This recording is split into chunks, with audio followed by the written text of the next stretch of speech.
дискусия на тема пазарната картина на адитивните технологии в България.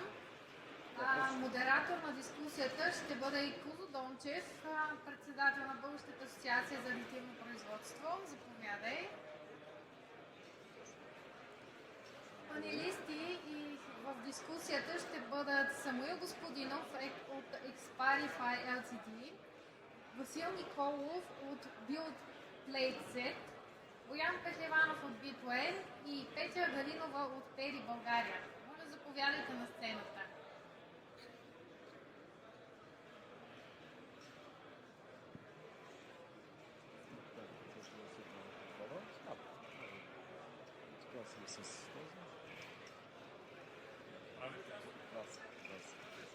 Седнете. Ами, ако искаш седни до него, до мен, за да има една.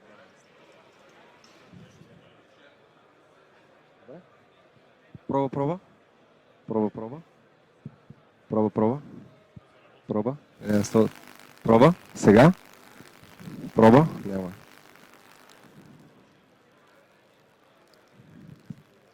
Окей. Проба. 1 милион, 2 милиона, 3.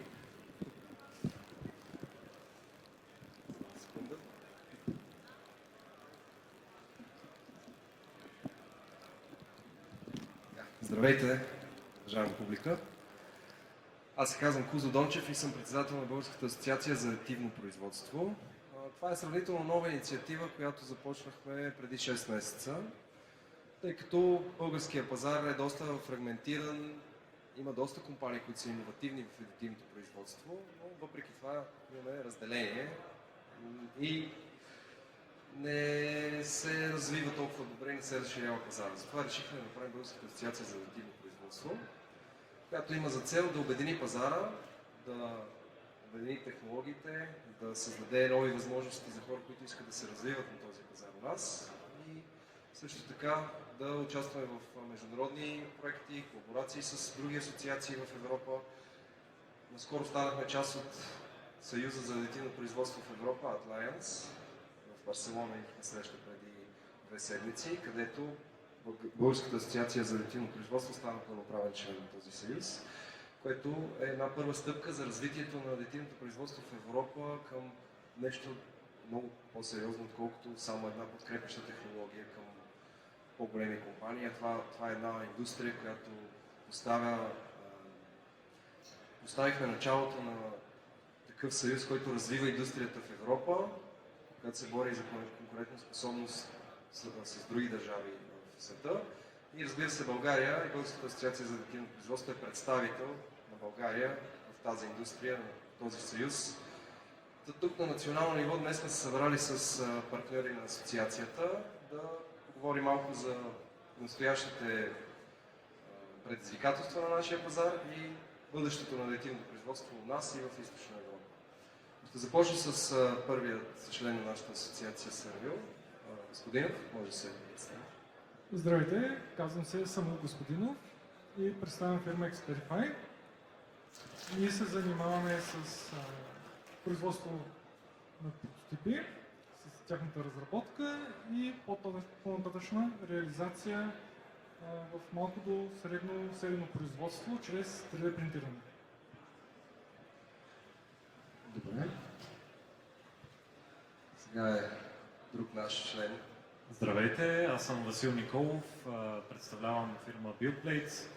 Ние се занимаваме с софтуерното обезпечаване на компаниите, които са в адитивния сектор. Произвеждаме софтуер за тях. Следващият гост днес на панела е Боян Пехлеванов, може би една от първите ферми в България за адитивно производство.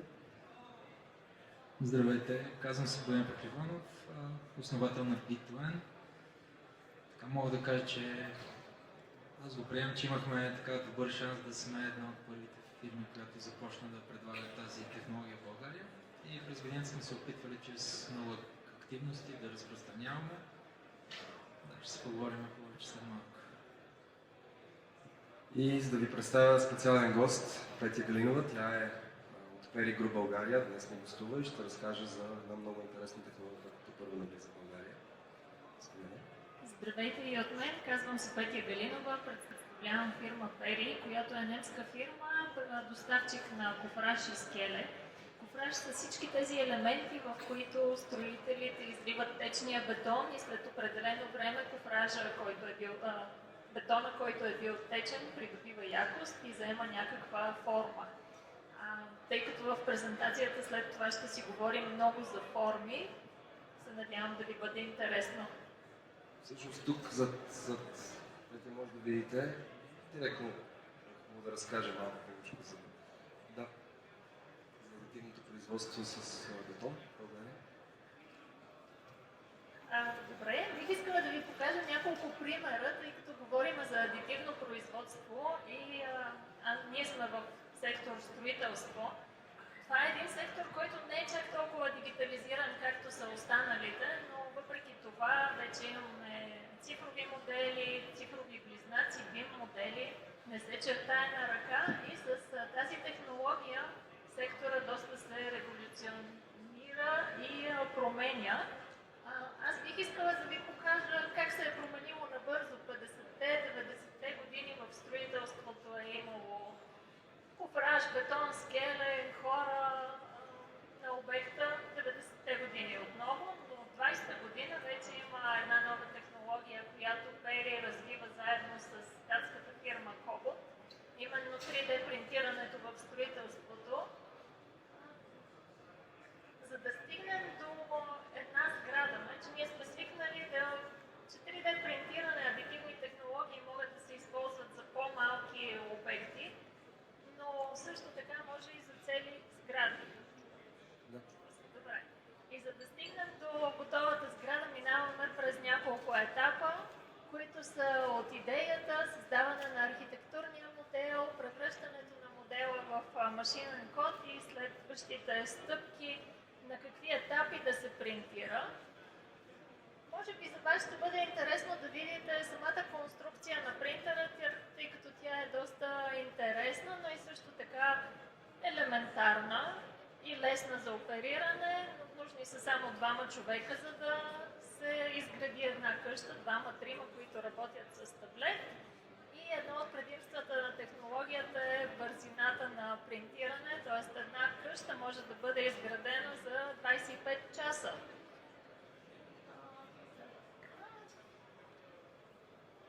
Споменах форми в началото.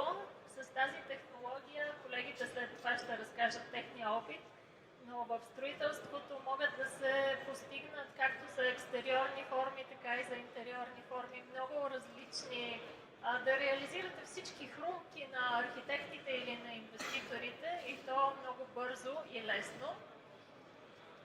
И няколко обекта, които са изградени в Германия, Австрия, Франция и Америка. Накратко от мен това. Да, благодаря ти. Да, виждате, адитивното производство не е само в малки обекти, също така може да бъде в голям мащаб, но бихме искали днес да ви разкажем малко повече как от най-миниатюрните 3D принтирани продукти може да се стигне до голяма технология, как е започнало и на къде се движи технологията в бъдеще. Затова ще обърна малко внимание всъщност на господин Господинов, като те имат един изключително успешен продукт с над 150 хиляди реализирани продажби. Може ли да разкажете малко повече за как успяхте, какъв е пътя към успеха и какви са трудностите, които преминахте, създавайки продукта? Ами, пътя за реализирането на тези бройки. Реално, нашия клиент, за когото печатаме тези продукти, в началото не беше сигурен каква ще му е пазарната реализация. Затова се обърна към 3D принтирането, за да може да реализира първоначална серия в някакво малко количество, като ние му предоставихме опцията в определени моменти, когато иска да скалира, да може да го направи чрез нас. Съответно, ние планирахме допълнителни процеси като автоматизация на самото печатане, които да ни позволят това скалиране. И когато ние се занимаваме повече с процеси, а не с наемане на нови хора, закупуване на нови машини, самия процес позволява производството на тези бройки. В момента сме достигнали до производство на 50 000 бройки за 2 седмици. Това е много чудесно. Виждате как адитивното производство вече не е само технология за прототипиране, а може да се използва за масово производство. Малко ще обърна внимание относно масовото производство, като господин Пехливанов има една от той е представител на изключително много интересни технологии, има една от най-големите ферми в България. Занимавали сте се с масово производство. Скажете малко повече за това как един продукт бива произведен в повече бройки, какви са предизвикателствата и как също виждате бъдещето на масовото производство с адитивни технологии. Значи тя самата технология по 3D принтиране, въобще всичките технологии като адитивно производство, те стартират 80-те години са първите патенти и в началото това определено е било, са били технологии само за прототипи. Впоследствие машините стават все по-бързи, материалите се усъвършенстват и реално след 2010 година, когато там падат и доста патенти, много други фирми разработват нови принтери, допълнителни материали и в последните години вече може да се наблюдават някои продукти, които се произвеждат масово чрез адитивно производство. За пример, в зъботехниката всичко, което е метал, керамика, в последните години се принтират коронките като основа, там се наслагва керамиката. Слухови апарати, 90% от слуховите апарати в света се произвеждат вече адитивно. Лайнери за изправяне на зъби, фактически всичко там също, всичките модели, по които се прави лайнери, се принтират. Почваме да виждаме обувки, че се произвеждат в тази посока, всички големи марки почнаха да правят подметки, също стелки, персонализирани. Може би пропускаме някои неща, но виждаме в последните години вече, че тази технология е подходяща и за масови продукти. И освен това, че може да се правят в много бройки, може да се правят персонализирани продукти, което е голямата сила на тази технология, защото буквално от днес за утре може да произведем примерно 100 различни детайли, но всеки от тях да е различен от другия и да е направен конкретно за нуждите. Така че виждаме голям растеж в последните 30 години и ние сме се включили по-късно, но мисля, че сме в много добра фаза. Така, както виждате, технологията позволява абсолютна кастомизация от най-малкия продукт до дори една 3D принтирана сграда. Технологията има много различни аспекти в машиностроенето, в автомобилостроенето, самолетостроенето, в медицината и много други.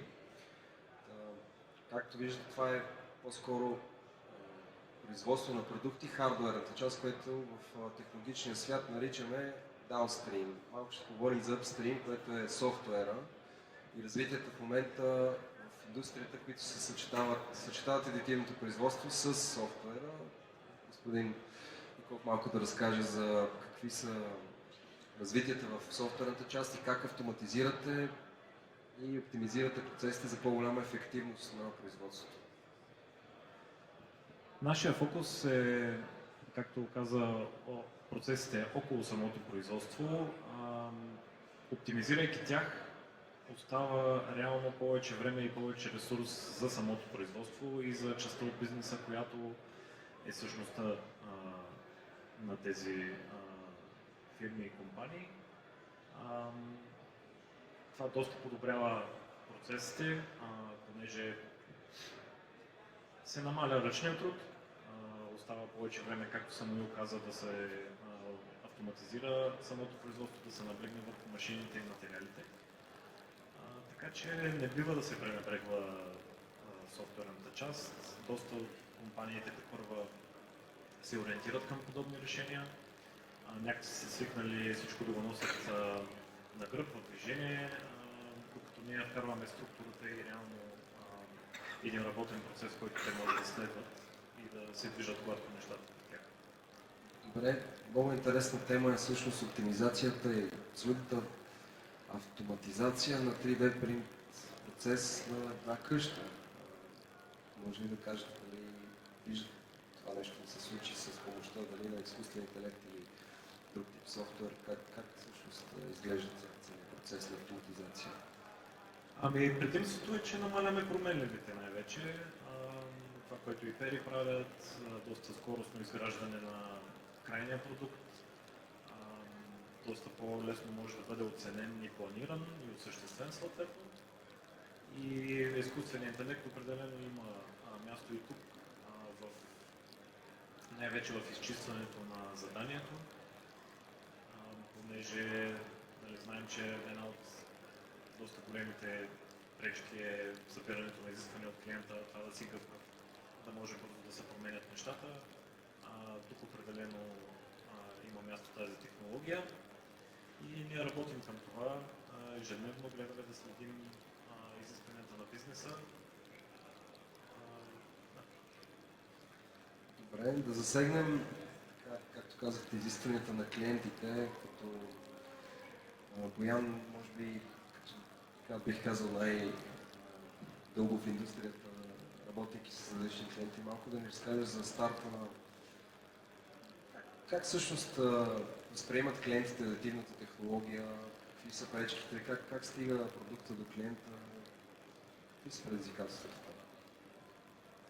Да, ами определено последните 10 години видях така как се надгради разбирането за 3D принтиране в България. В началото хората първо не знаеха точно какво може да се постигне.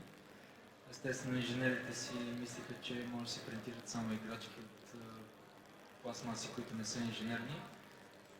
В последствие обаче с доста обучения, с естествено партньорство с компании, които дърпат самата технология напред, като материали, като скорости. И ние и всички други колеги, така мисля, че направихме доста стъпки, които разпространиха възможностите на 3D принтирането в България. В момента почти във всяко производство има поне по един принтер, който се ползва за прототипи, за помощни инструменти, при които се помагат на стандартното производство. По някой път в поточни линии, когато се счупи някой детайл, веднага се произвежда без да се чака доставка от далеч, което доста лекотява планирането и дава гъвкавост на инженерите. Така че видяхме това развитие и моите очаквания, че са в следващите години 3D принтирането ще почне да навлиза повече в масовото производство, както преди малко си говорихме, т.е. ще има много повече детайли, които са валидирани и се произвеждат адитивно. Тук може би е добре да кажем, че реално това е технологията, която го позволява да се случи, както и Самуил преди малко каза. В началото винаги е трудно да постигнеш адекватна пазарна цена на даден продукт в малка серия. И тази технология определено дава възможност тук на наша родна земя да се появяват продукти, да се валидират и дори да растат вече с адитивни технологии. Хубаво е да споменем, че всъщност в България има изключително много техника, различен вид принтери и ако имате добри идеи или продукти, патентовани или непатентовани, може да се свържете с всеки един от нашите партньори и да произведете изобретението, което бихте искали да спринтирате дали с метал, с пластика, с силикон или дори с бетон, ако имате идеи за 3D къщи. Връщайки се към темата с адитивно производство в строителството, знаете, строителството е една от водещите индустрии в целия свят. В България доста така шумно се развива. Бих искал да попитам относно водещите световни практики в мащабния 3D печат строителството, кои са най-приложими в българските условия? Какво виждате като бъдещето на 3D принтирането в България на бетон на къщи? Това е много интересен въпрос, благодаря за което. Колегите в Германия вече разработват и предлагат на пазара 3-етажни и 4-етажни къщи, които не са само с по един апартамент на ниво, а предлагат дори по няколко апартамента, т.е. мащаба вече много се променя. Първоначално сме започнали от нещо съвсем малко, декоративни елементи, но вече работим в посока изграждане на големи сгради. В България все още имаме да извървим определени стъпки, свързвани с нормативните изисквания, така че това е един път, който заедно всички в бранша трябва да минем. В тази връзка мога да ви поканя да видите и в нашата база най-голямата конструкция 3D принтирана, която е една беседка и е много приятно място за срещи и за почивка на колегите. Ако имаме време, после може да я покажа. Но иначе това е бъдещето, което много ще промени индустрията, ще даде големи възможности на архитектите и на инвеститорите. Вие видяхте, че се прави слой по слой, но също така може да бъде загладена стената, ако на някой не му харесва. Може да се добавят пигменти, така че да се отцвети готовата стена още по време на строителство и така да се спестят определени процеси. Тази технология има много плюсове, които ще използваме в бъдеще и ще даде решение за изисквания, които със стандартните фражи не може да се постигнат. Това е факт, че кустомизацията е неограничена използвайки адитивно производство, строителството и в други индустрии. Бих добавил, че всъщност това, което съм гледал по новините и различни статии, които съм чел относно адитивно производство и строителството, спестява до 40% бетон, тъй като технологията поставя само там, където има нужда да бъде подкрепена сградата. Също така спестява близо 60% вода и доста от емисиите. Знаете, в Европа и целия свят има адженда до 2030 да намалим емисиите и замърсяването на планета. Това е според нас иновативен начин да подобрим строителството, да го направим по-достъпно за популацията и да го направим по-устойчиво. Връщайки се на темата за адитивно производство в други аспекти, имайки един голям 3D принтер, който принтира сгради, също така имаме нужда от поддръжка. Бих искал да попитам господин Пехливанов, как виждате приложение на стандартните или по-скоро по-малките адитивни машини към по-големите 3D принтери, къде биха се вписали най-добре прилагайки и съчетавайки двата типа технологии? Да, определено принтиране на резервни части е доста интересна тема. Не само резервни части за принтери, резервни части за старо оборудване. Мога да дам един много успешен пример с Deutsche Bahn, железницата в Германия, която има влаковете са вече на някои от тях са на 30-40 години. Съответно, матриците за производство на детайлите, някои от тях са закъпени вече. И те самите са задължени още 10-20 години да ги поддържат. Общо до 50 мисля, че. И фактически те вече са направили една дигитална библиотека, анализирали са всички детайли, които биха им били необходими и са валидирали кои от тях може да се произвежда адитивно. И реално при нужда натискате едно копче, праща се този дигитален файл към принтера и се произвежда. Те са едни от водещите в Европа. Иначе съм чувал и много други примери за фирми, които произвеждат примерно перални, словенска фирма или така има и много други примери, но резервни части при поискане определено оптимизира производствата, тъй като също не е необходимо да държиш огромен склад с наличности, които не знаеш кога ще ти потребват. Имаш една дигитална библиотека, натискаш копчета и произвеждаш.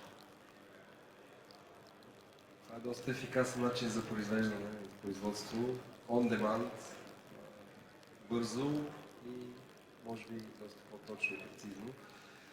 Имам един общ въпрос към вас. Ако, както виждате, развива се адитивно производство в България, според вас коя е следващата стъпка в следващата една година, която може да се направи на българския пазар, да се развие повече индустрията? От какво имаме необходимост и как бихме се справили с предизвикателствата, които имаме в момента? Ами, ние тук като участници в Българската асоциация за адитивно производство можем спокойно да бъдем съгласни върху това, че информираността е нещо, което искаме да развиваме и затова участваме в такъв тип асоциация. Определено от моят аспект обезпечеността с софтуера е по-скоро неосъзната. Фокусираме се върху машините, които наистина са важни, но доста от хората дори не се замислят, че има подобни решения. Една такава асоциация помага за публичността на тази информация, да имаме едно общо място, където да може да намираме информация, да намираме компании, които да ни свършат определена работа. И да, може да... Ако се интересувате повече за асоциацията, наистина може да проверите. Имаме LinkedIn страница, ето там на този банер. Последвайте ни, имаме също така вебсайт. Това, което асоциацията се стреми да направи, е освен укрепване на пазара, създаваме работни групи и колаборации с различни университети, AI лабове, компании с цел разработване на различни проекти и работни групи, където младите също ще могат да вземат участие в тези проекти, да събират опит и знания. Идеята е също така да правим обучителни програми, за да може адаптивният пазар в България да се развива и компаниите също така да могат да имат все повече квалифицирани кадри. Асоциацията, освен че показва успех само в последния месец чрез членството си в Съюза за адитивно производство в Европа, имаме също така тук национални инициативи за създаване на регулация в адитивното производство, тъй като много хубаво да имаме технология, трябва да имаме и вид регулиране на качеството и също така при принтирането на бетон, знаете, въобще при строителството е много важно да има лицензии, да има разрешителни за строителство. Асоциацията се стреми и ще се стреми да създава такъв тип условия, за да може все повече компании да видят и да създават уникални проекти в нас. И може би най-важно да кажа, главната ни цел е да укрепим и да направим устойчива екосистема на адитивно производство в България. Това е една от висшите ни цели, също така международно представяне на нашия пазар, на нашата държава в индустрията 4.0. Последно бих ви задал, ако може да опишете пазара и бъдещето на адитивните технологии у нас с 3 думи, кои биха били те? Децентрализирано производство на продукти. Благодаря. Аз ще повторя с информираността и разпространението на тази технология чрез обучаване на самите бизнеси, на самите клиенти, че това изобщо е възможност.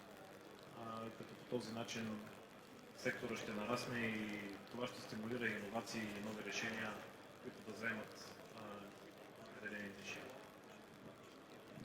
Аз съм съгласна с всичко, което казаха колегите и бих добавила 3 думи, 3 понятия: промяна, възможности и нестандартен дизайн.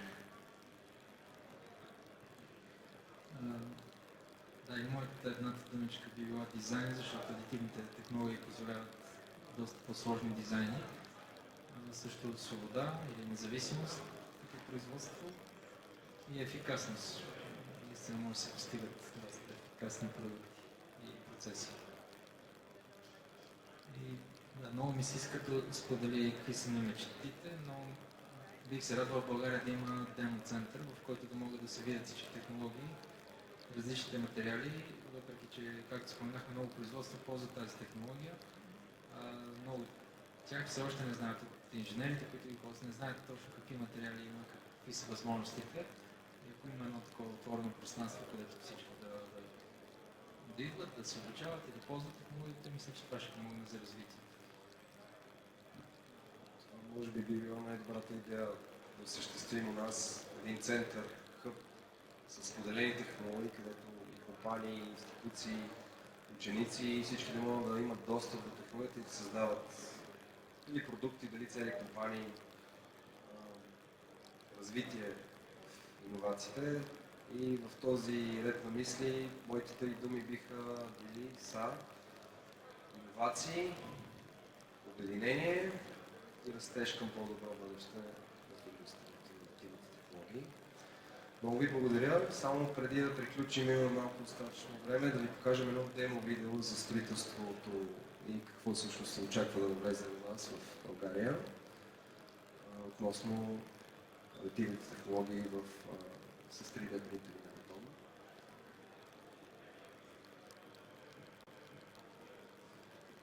И накрая ще дам думата на хората, които имат въпроси от публиката, със сигурност.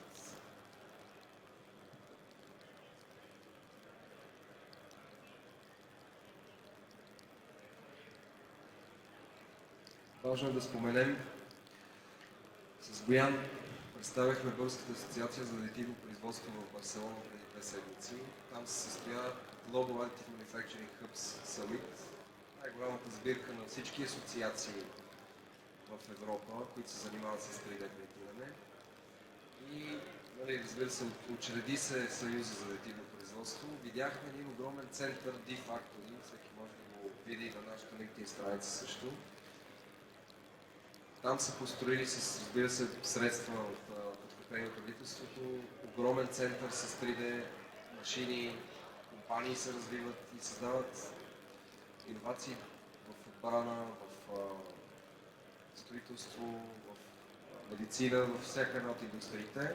Това нещо, ако успеем да го създадем следващите 10 на години у нас, може би България, аз вярвам, че може да вземе иновативна, как се казва, cutting edge позиция, иновативна позиция и напреднала позиция в Европа относно производство на иновативни продукти, технологии и развитие в тази посока на индустрията 4.0.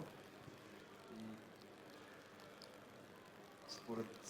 също така, според нас, една от индустриите, които е хубаво да засегнем, е да започнем с мащабното строителство, тъй като там би било доста иновация бихме срещали. Ако не можете да го включите, може да го разпратим по-късно на публиката. Ще го включим на нашата LinkedIn страница.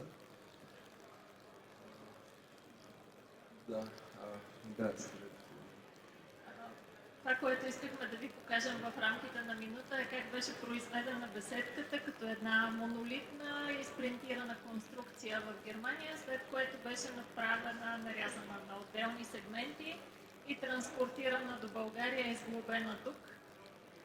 Можете да видите видеото в YouTube профила на Пели или след това в... може ли да стане? Не.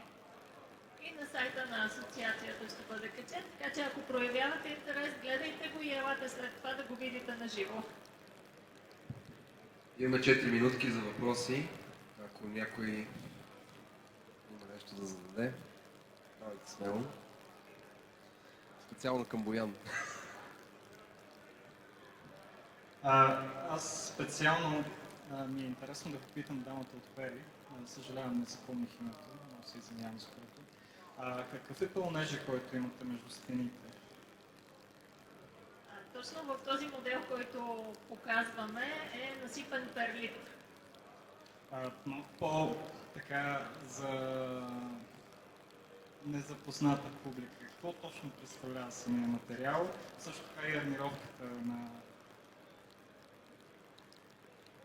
И надявам се да не е въпрос, на който няма директен отговор.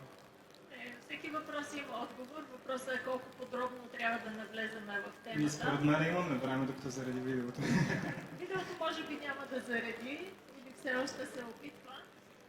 Това, което колегите в Германия правят, изграждайки къщите... Добре, видеото ще бъде без звук, така че го гледайте, пък ще ви отговоря на въпроса. В Германия правят еднослойна стена, в която се насипва перлит, така че се постига топлоизолацията. Окабеляването също минава в тези стени, като още по време на принтиране се залагат отворите за контактите или за ВК инсталацията. По темата за арматурата, знаете, че България е доста по-сеизмичен район, отколкото Централна Европа, така че това е един от въпросите, които тепърва трябва да се разрешава в България, ако искаме някаква по-голяма конструкция. Но ако си представяте едно ваканционно селище от малки едноетажни разлати къщи, които много добре могат да паснат в даден склон или в ската на планината, например, някъде на брега на морето, тогава тази технология е напълно приложима. Чудесно. Много ви благодаря. Сега имам още един въпрос към господин Господинов, ако може да му преведете. Здравейте! На мен е много интересно да кажете повече за този детал, който вие реално произвеждате в 150 хиляди бройки. Да кажете реално какво представлява. В смисъл, аз така и не разбрах каква е концепцията на самия детайл, ако не е конфиденциално, естествено. Не е конфиденциално. Това е спомагателен инструмент, който се ползва в строителството за нивелиране на проходни майки. И понеже самият детайл е малък, позволява печата, позволява бърз 3D печат на самия продукт, съответно и многото бройки, които могат да се реализират, особено чрез автоматизация. А каква продуктова база ви, в смисъл не по-скоро продуктова, индустриална база ви е необходима да произвеждате по колко беше 50 хиляди броя на 2 седмици? Реално колко принтера печатат едновременно и с какъв капацитет е всеки принтер? Реално печатат 6 принтера От каква технология? FDM. FDM, която е типичната технология, предполагам. Типична технология за определените детайли. Колко продължава самия печат? На една работна платформа, да речем. На една работна платформа сме направили максимална оптимизация от 54 минути за 50 броя. А вечерта, нали, имаме 24 часа денонощие, реално стои човек, който денонощно да пуска. Не. Направихме R&D. Реално тествахме най-различни решения, които са на пазара в момента за автоматизация на тези нощни часове, като се спряхме на механизъм, който ejectва самия build plate. Това позволява на принтера, ако има стак от плейтове, да продължи да печата абсолютно автономно. Разбрах. Добре, само последен въпрос към господин Пехливанов вече. Последен въпрос, защото времето ми изтече. Да. Аз, доколкото разбрах, B2N имат технология, която рядко може да се види по цял света и също така е единствената за България. Нали, конкретно става въпрос за LAN технологията, която е Wire Additive Arc Manufacturing, като мисля, че така се спелваше. Сега ми е интересно повече той да каже какво представлява, тъй като наистина е много рядко срещана и за какво се използва предимно. Това е технология, която използва стандартна заварачна тел, което я прави доста достъпна към цена, която тел, 6 лазера, стопяват създава се едно мелт полуполе, така го наричат технически, в което тази тел се полага и фактически може да се изгради детайл пласт по пласт, един вид някакво автоматизирано заваряване, може да си представите, което изгражда детайли, които са близки до формата, която на нас ни трябва, финалната форма. И след това обикновено е необходимо да обработка с CNC машина, за да постигнем детайла, като плътност детайлите са 99,9. Материалите, които се ползват вече са доста, стомана, титан, инконел, алуминий, доста видове. И да, имаме при нас такъв принтер, който даже скоро ще бъде в едно производство, където има всички необходими други технологии, CNC до обработката и всичко друго, което да прави завършени детайли, защото при нас все пак не сме специализирани в металообработка и тази машина сама по себе си е само едното звено. Но позволява доста ефтино и бързо производство, защото буквално както се стартира един FDM принтер, така се стартира и тази машина, без подгрявания, без нищо сложно. Много ви благодаря. И аз ви благодаря. Последно да кажа, последвайте ни в LinkedIn и благодаря ви за вниманието.